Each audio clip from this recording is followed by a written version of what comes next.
What happens inside an avoidant's mind after a breakup? When a breakup happens with someone who leans avoidant, it can feel, on the outside, like they've just walked away without a scratch. You might imagine them going straight to the gym, posting sunsets on Instagram, and living their best life. But the truth is more complicated. Inside, the avoidance mind is doing a delicate dance between relief and regret.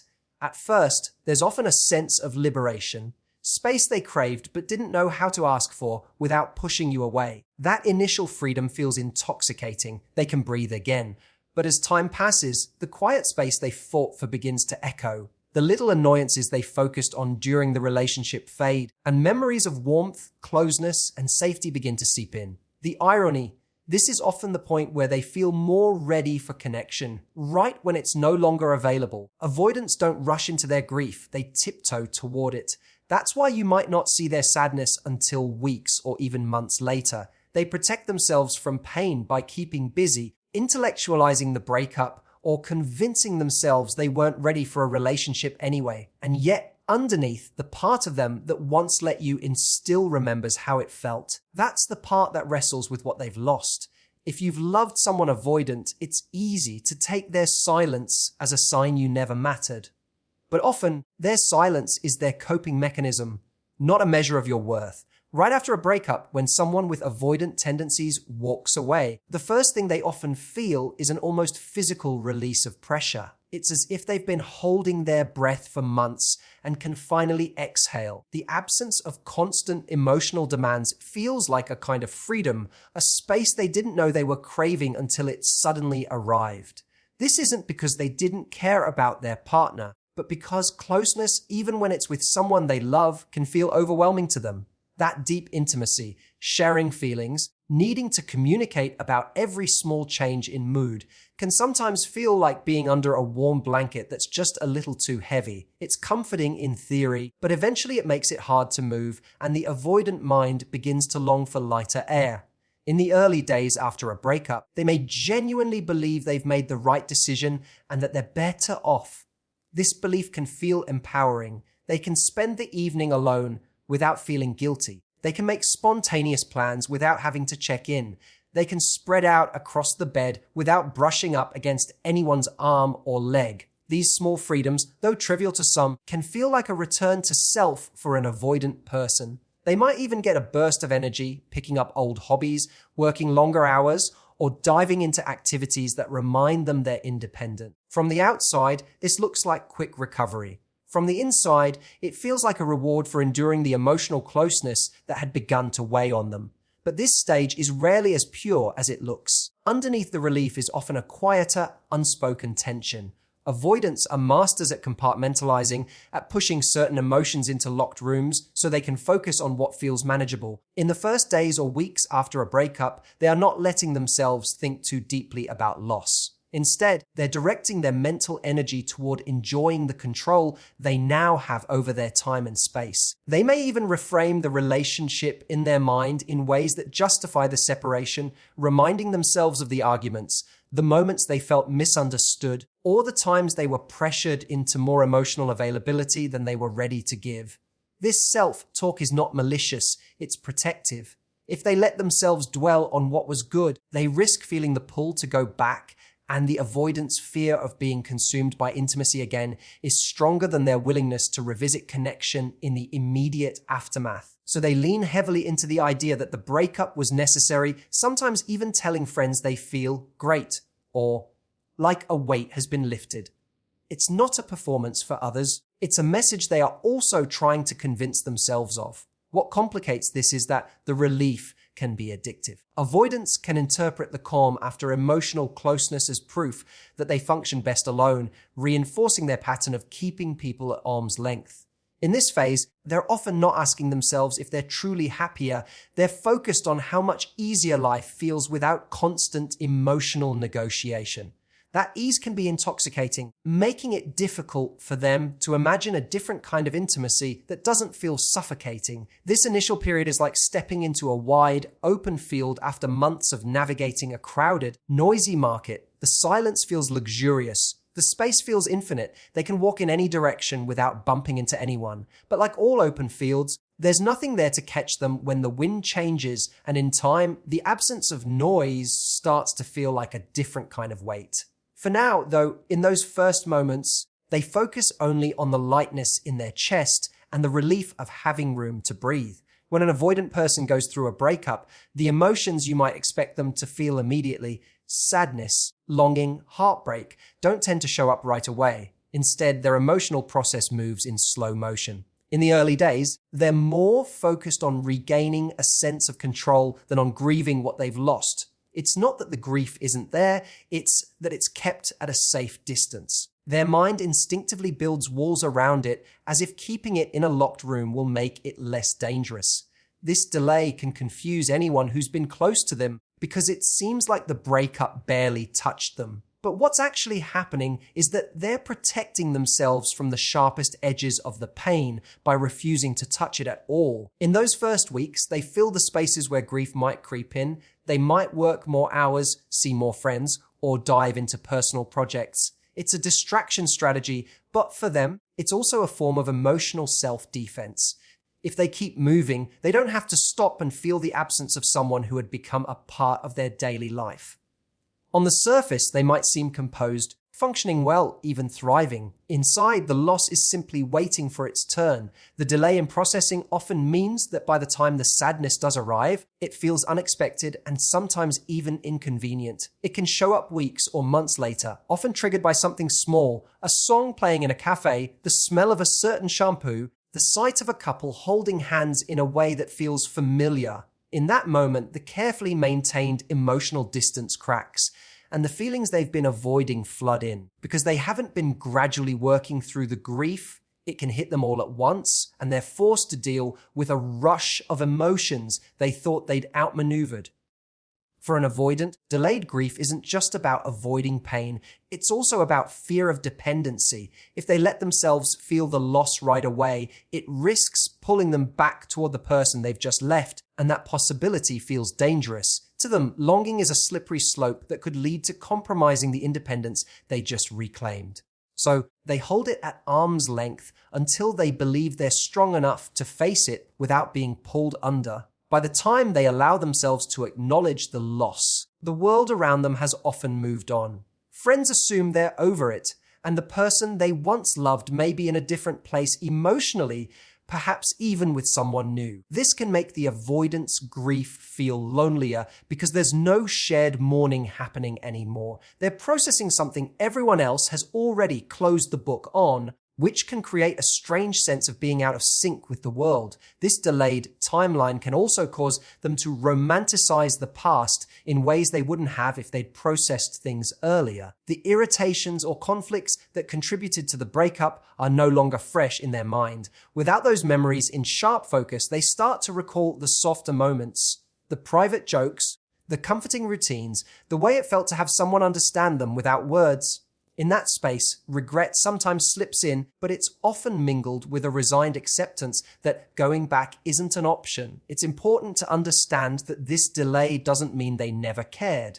In fact, the strength of the emotions that eventually arrive is often proof that they cared deeply. The difference is in the timing. For avoidants, heartbreak isn't a wave that crashes over them immediately. It's more like a tide that creeps in slowly, almost imperceptibly, until they find themselves standing in water they didn't notice was rising. And when they finally feel it, it's as real and as raw as it is for anyone else, just on a different schedule.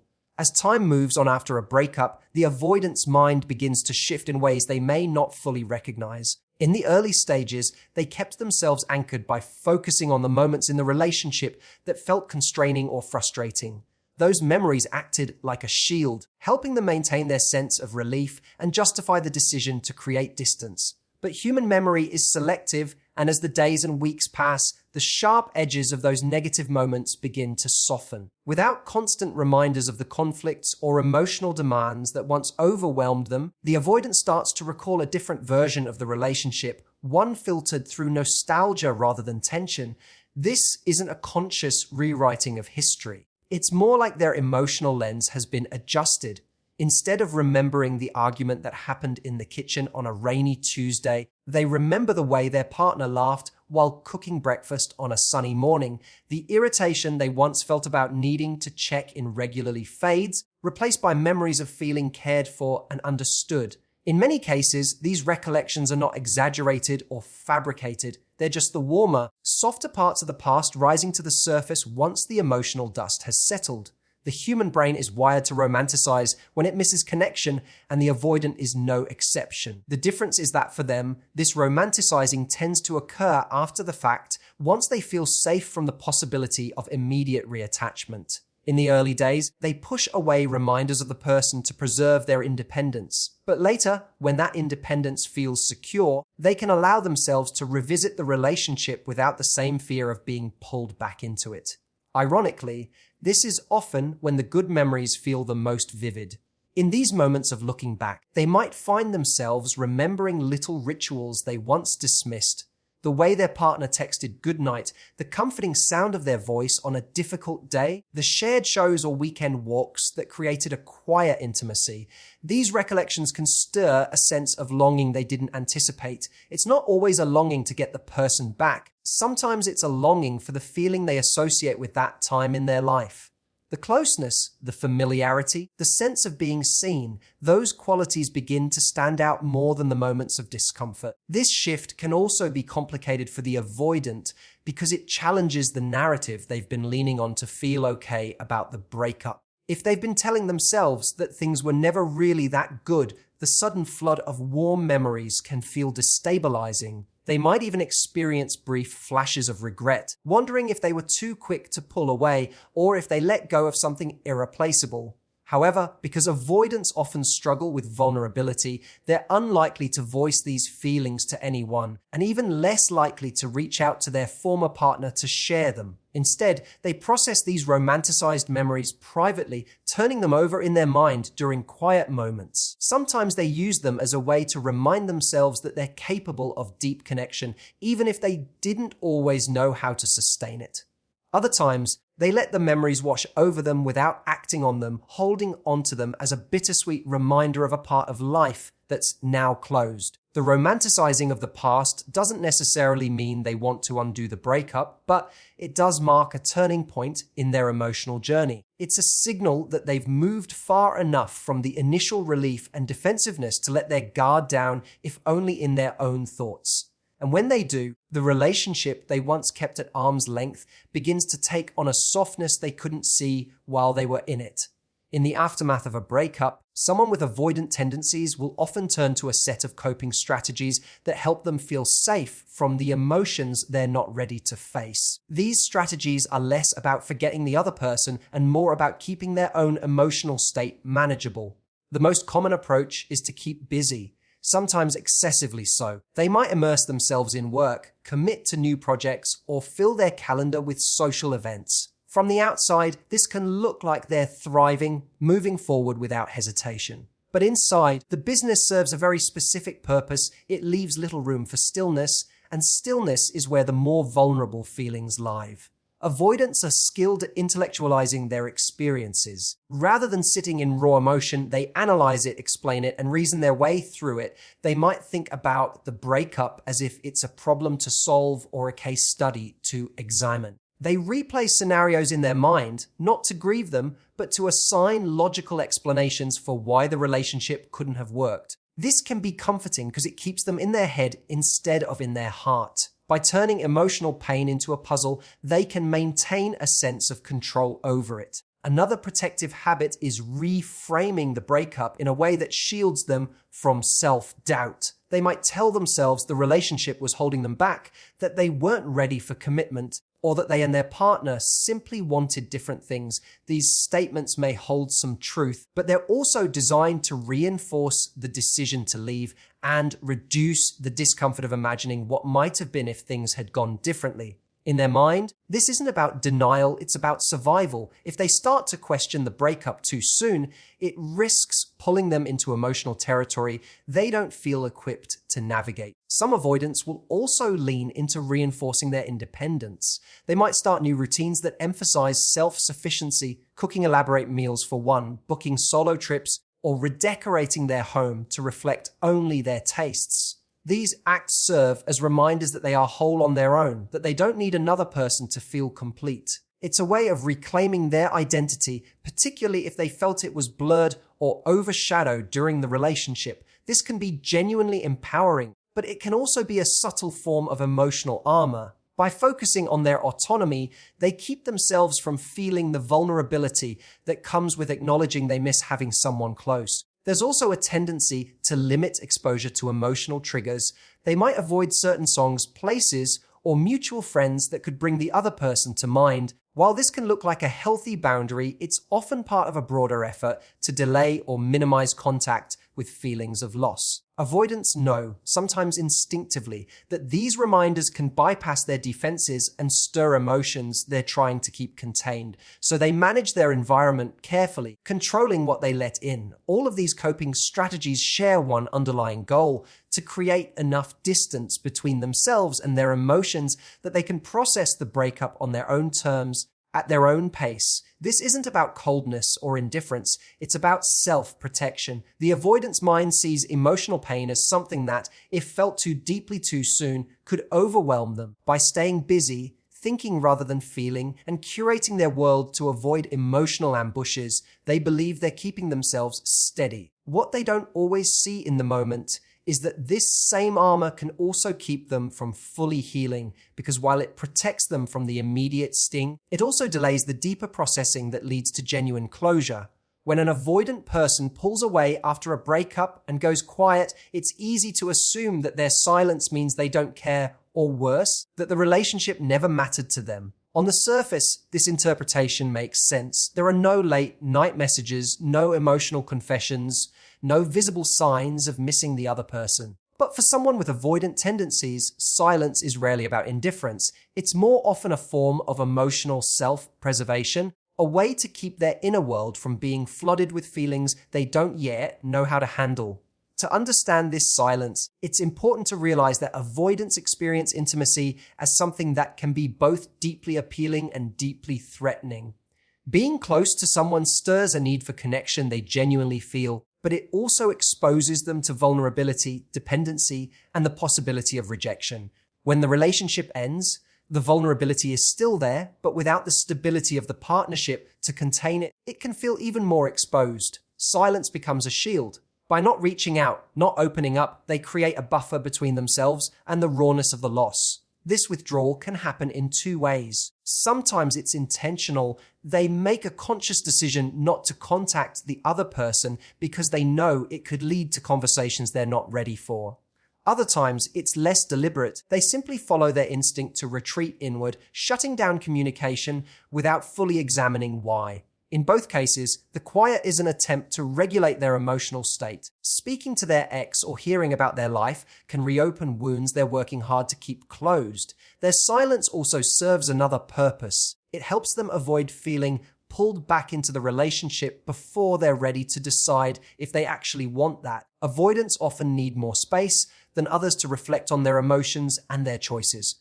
During that reflection period, contact can feel destabilizing, as though it might undermine the fragile sense of independence they've just regained. The silence, then, is not a declaration that the relationship is meaningless. It's a way of giving themselves the breathing room they believe they need. For the person on the receiving end, this can be incredibly painful.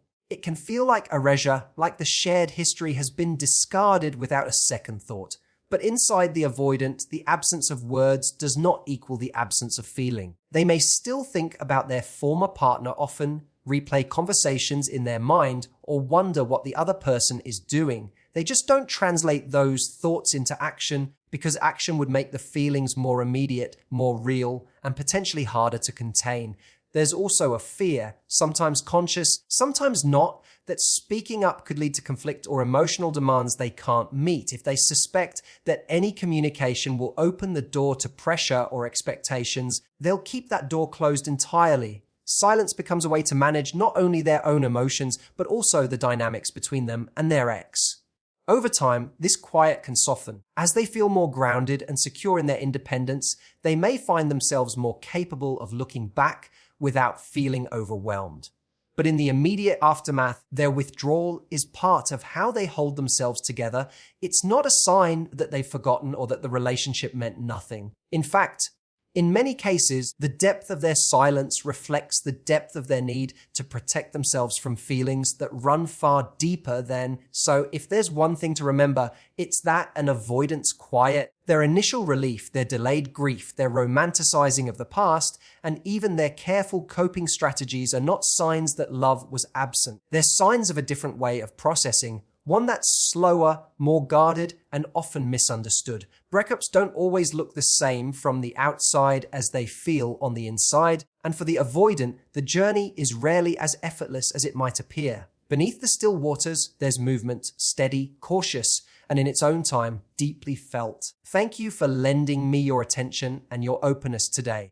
If you've recognized someone you've loved in these words, or maybe even recognized yourself, my hope is that you leave here with a little more compassion and a little less assumption. Relationships may end, but the lessons they teach us about how people love, heal, and protect themselves can stay with us for a lifetime. Thank you, and I wish you clarity, patience, and kindness, both for others and for yourself.